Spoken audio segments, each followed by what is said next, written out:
Welcome back to our news bulletin. We start with the US, which has imposed sanctions on Sri Lanka's army chief for alleged human rights abuses. Lieutenant General Shavindra Silva has been accused of committing extrajudicial killings in 2009 during the country's civil war. In a statement, US Secretary of State Mike Pompeo said the allegations against Silva are serious and credible. He said Silva's human rights violations had been documented by the UN and other organizations. The sanctions will prevent the army chief and members of his family from entering the US. Silva is credited with leading the decisive fight against Tamil Tigers, rebels in the country's long civil war, which ended in 2009.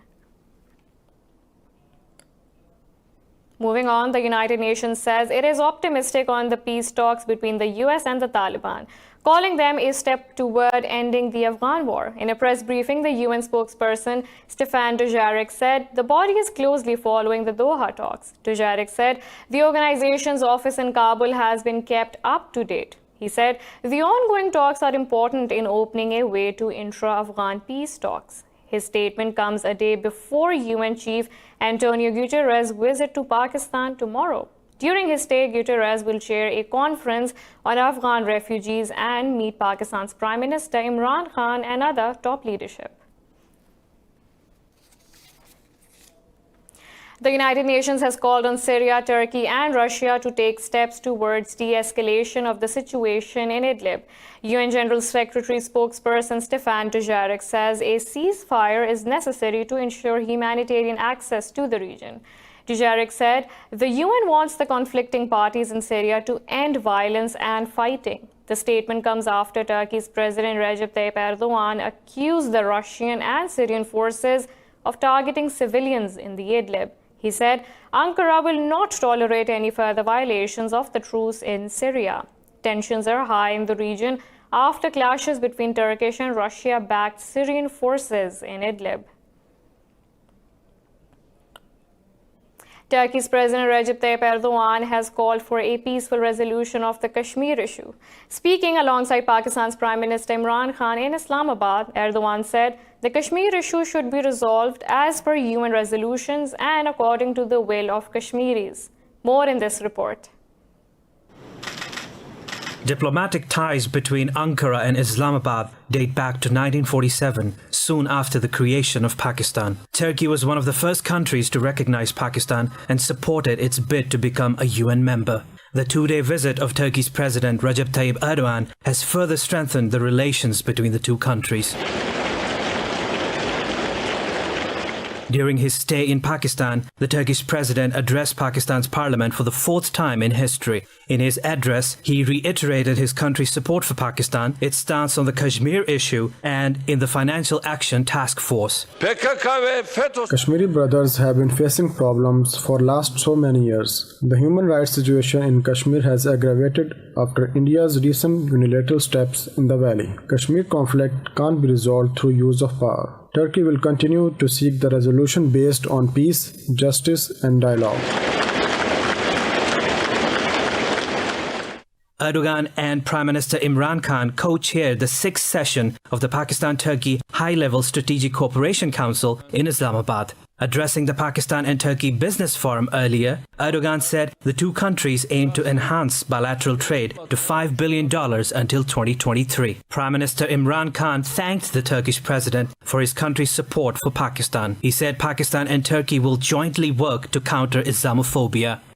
I thank the Turkish president on the behalf of my nation for the way he raised his voice for the people of Kashmir. Approximately 8 million Kashmiris have been living under a siege for over 6 months. Their leaders, their teenagers are under India's illegal arrest. Kashmir is a disputed territory between India and Pakistan. During the visit of the Turkish president, the two countries signed 13 agreements in diverse fields including defense, tourism and culture sectors. The president said Turkey will continue to support Pakistan in the future.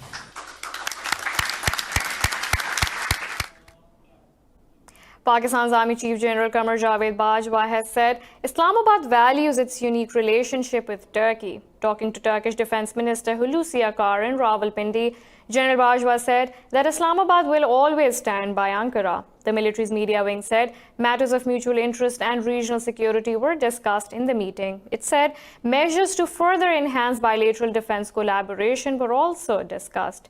The Turkish defense minister appreciated Pakistan's contribution to conflict prevention in the region. The defense minister was accompanying Turkish President Recep Tayyip Erdogan during his two-day visit to Pakistan. Pakistan has summoned Indian diplomat from the High Commission to register Islamabad's strong protest against border ceasefire violations. Yesterday, a 13-year-old girl was wounded in an unprovoked Indian firing in Ezapir and Rakh Chakri sectors along the line of control. In a statement, Foreign Office said deliberate targeting of civilian population by India is deplorable and against humanitarian laws. It said India's ceasefire violations are a threat to regional peace and security and may lead to a strategic miscalculation. Pakistan has time and again asked India to respect the 2003 ceasefire agreement, but ceasefire violations by Indian forces continue unabated. In India, Chennai police have baton charged people protesting against the controversial Citizenship Amendment Act. Indian government has been facing countrywide demonstrations against the law for the last 3 months. The situation escalated after the demonstrators in Chennai were forcibly removed from the site. Meanwhile, an Indian fact-finding team has revealed that Uttar Pradesh police brutalized minors during Anti-Citizenship Act protests. The report said police used extreme torture, including physical violence and sleep deprivation, on 41 minors. The rights activists and civil society have termed the new law discriminatory and anti-Muslim. Myanmar Navy has arrested 48 Rohingya refugees trying to flee restive Rakhine State. Last week, 16 Rohingyas died after their boat capsized in Bay of Bengal en route to Malaysia. Officials said the arrested included women and children, along with 5 traffickers at the sea. They said the future of arrested is uncertain. Around 750,000 Rohingya fled to Bangladesh from Myanmar to escape a brutal military crackdown in 2017.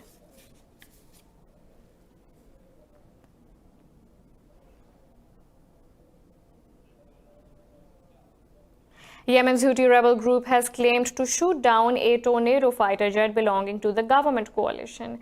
In a statement, Houthi spokesperson said the group targeted the jet with an advanced air-to-ground missile in Al Jauf Governorate. Coalition forces have not yet made any statement over the claim. Yemen has been entangled in violence and chaos since 2014 after Houthi rebels overran much of the country, including the capital, Sana'a. UN says tens of thousands of Yemenis have been killed since then, while another 14 million are at risk of starvation. The U.S. has slammed Iran for sending arms to Yemen's Houthi rebels. In a tweet, Secretary of State Mike Pompeo says the seizing of Iranian missiles headed for Houthis is an example of state-sponsored terrorism. He said Tehran continues to defy the UN Security Council. Pompeo said the world must reject Iran's violence and act now to renew the expiring UN arms embargo on Iran. The UN-imposed arms embargo on Iran will expire in October 2020. Earlier, the CENTCOM said it seized weapons believed to be of Iranian design and manufacture from a dhow in the Arabian Sea. It said the ammunition included 150 anti-tank guided missiles and 3 Iranian surface-to-air missiles. Moving on to China, where 143 people have died in the last 24 hours from the new coronavirus, which brings the death toll to 1,523. The National Health Commission says 2,641 more people are now known to be affected. That brings the death toll to over 66,000 across the country. More in this report. With no sign of the outbreak ending, people are dying in hundreds every day. And it's spreading. Egypt has confirmed a coronavirus case, the first in Africa. In China, to contain the virus, Beijing has instructed people entering the city to go into quarantine for 14 days or risk punishment. Foreign Minister Wang Yi says China will do everything it can to end the outbreak. 每个人都承担了责任， In this country with 1.4 billion Chinese people, we are doing everything we can, leaving no stone unturned to contain this epidemic. This would be a great challenge to any country, to any leader worldwide. But China has done it. We cannot rule out the possibility that there are some challenges to China. However, we must see that the majority of countries have expressed the appreciation of what China has been doing. The World Health Organization says it will open an investigation into the coronavirus outbreak in China this weekend. The main focus will be how COVID-19, as it's called, is spreading and the severity of the disease. I'm glad to say that the WHO-led joint mission with China on COVID-19 is moving forward. We expect the full team to touch down over the weekend. The mission consists of 12 international and WHO experts and a similar number of national expert counterparts from China. The global health body is advising Japan not to go ahead with this year's Olympic Games in Tokyo. Japan is one of the most affected countries outside of China. We have a lot more coming up right after this short break, so stay tuned.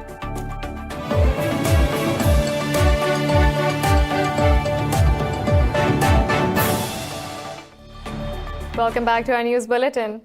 Britain's Prime Minister Boris Johnson has vowed to repay the trust of voters by improving infrastructure, reducing crime, and building more hospitals. Welcoming his new cabinet in London, Johnson said the new cabinet should focus on delivering Tory election promises. He said the new ministers must get on with their basic work of improving the livelihoods of the British people. The Prime Minister said the ministers should spread the economic opportunity more widely across the country. The reshuffle is one of the major developments in the government following Britain's exit from the EU. France's President Emmanuel Macron has met Dutch Prime Minister Mark Rutte at the Élysée Palace in Paris. Both the leaders discussed a range of European issues, including the upcoming summit on the bloc's budget. They also discussed Brexit and immigration. Last week, the EU leaders held a series of meetings for the budget presentation on February 20th. The new budget has to be agreed because farmers across the bloc are heavily dependent on its support.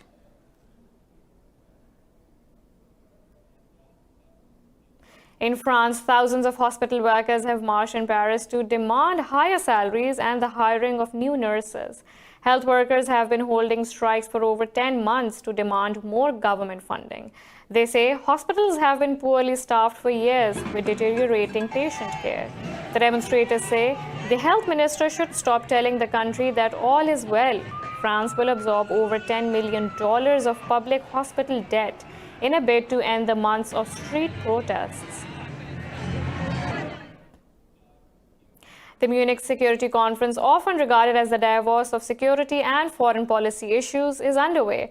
Organizers say this year's theme of Westlessness points to continued unease about the identity and purpose of the West. This report will now tell you more.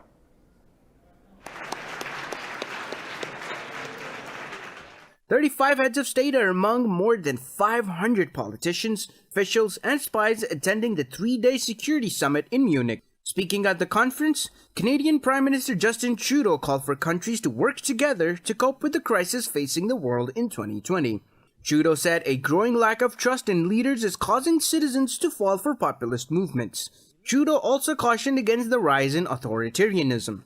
Basic freedoms are being suppressed, and authoritarian leaders are being emboldened. Political anxieties are adding turbulence to a world that is already facing unprecedented change. The global balance of power is shifting, with new powers rapidly rising and others becoming more assertive in their regions. Germany's President Frank-Walter Steinmeier accused the US, China, and Russia of stoking global mistrust.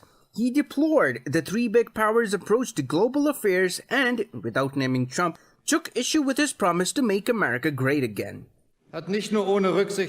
Russia, rightly or not, feeling offended and estranged, has not only annexed the Crimean Peninsula regardless of international law, it has made military force and the violent shifting of borders on the European continent the means of politics once again. Insecurity, unpredictability, confrontation, loss of trust are the consequences.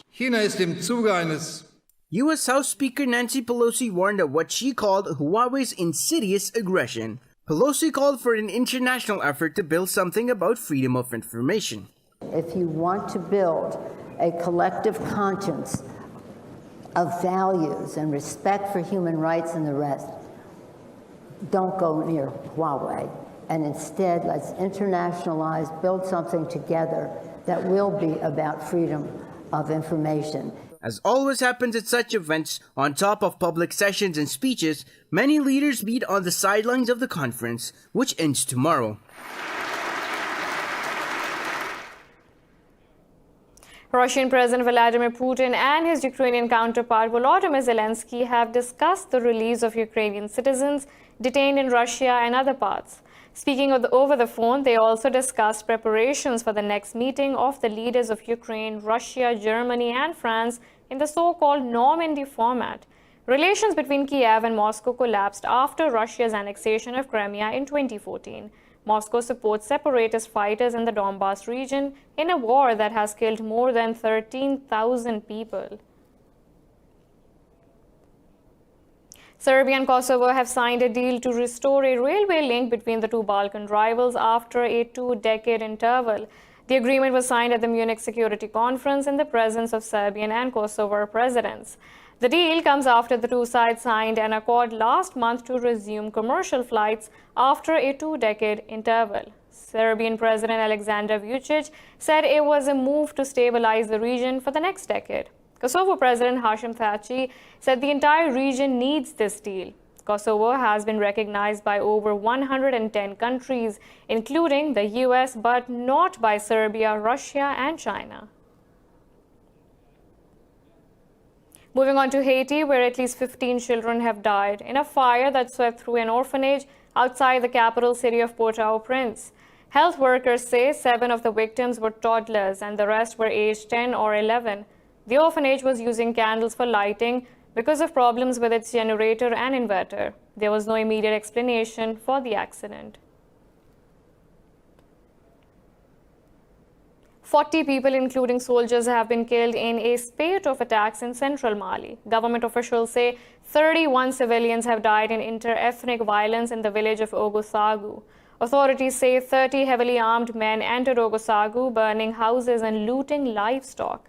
They said the attackers arrived only hours after government troops left the area. Elsewhere in the country, an ambush killed 9 soldiers in the village of Benchia in Gao. The army said 4 others were injured without saying who carried out the attack. Central Mali has been gripped by ethnic violence since a militant revolt and brief takeover in 2012. In Uganda, 15 people have died after a speeding van rammed into a parked truck in the eastern Mayuge district. Police said preliminary investigations show the accident happened due to overspeeding. Uganda registers about 20,000 accidents each year, with some 2,000 deaths. The police attribute the high rates of road accidents to reckless driving, human error, drunk driving, and overloading. A drought has created apocalyptic conditions in southern Africa. The disaster has killed both wild and farm animals and is taking a massive toll on local tourism. Scientists say climate change is to blame. More in this report.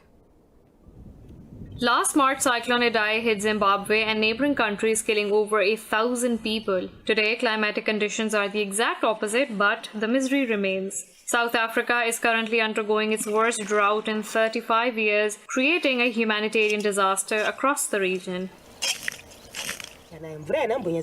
There is no rain this year and we are faced with a serious drought, and we only planted when the little rain started. Otherwise, the rivers are dry. This is a crisis that could have been predicted. Temperatures have risen twice as fast in the southern tip of the African continent compared to the rest of the globe. This has affected farmers and cattle breeders across the region, with the UN warning 45 million people in this area face food insecurity. We are not expecting any harvest at all because there is no rain. We are not expecting any good out of it because it's not raining. In a stark warning, the World Food Programme says this is a crisis on a scale not seen before. Meanwhile, the food shortage is also exacerbating economic problems in the affected countries. With food supplies in the Horn of Africa also threatened by swarms of desert locusts, Africa may soon be hit by a humanitarian catastrophe never seen in recent history. Climate change is taking its toll on different parts of the world, and the countries are finding ways to reduce carbon imprints. Now, Norway has come up with a new solution to tackle the menace of plastic with recycling. More detail in this report. Every minute, 15 tons of plastic is being dumped in the world's oceans, and the situation is growing from bad to worse. Though Norwegian recycling industry is cognizant of the threats, they think the problem lies not in plastic itself, but in its usage. There is no future without plastic, because plastic is very efficient. You use less energy to produce the plastic, as long as you keep the plastic out of the nature. So I think the big discussion is, we have a problem with plastic. Is the problem the plastic itself, or is it the way that we as a consumer behave ourselves?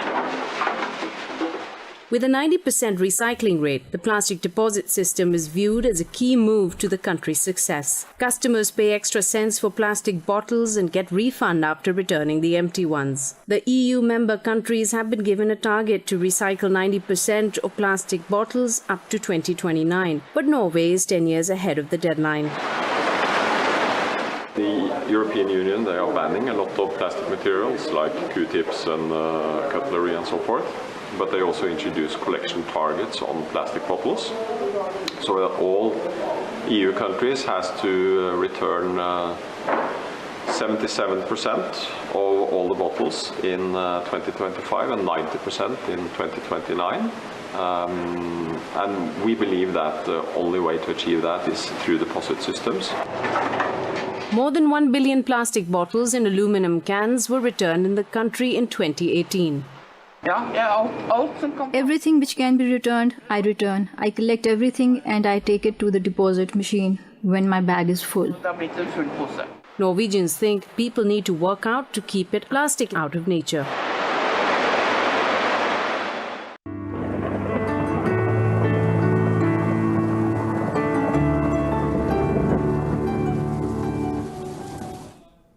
Now let's look at the weather from around the globe.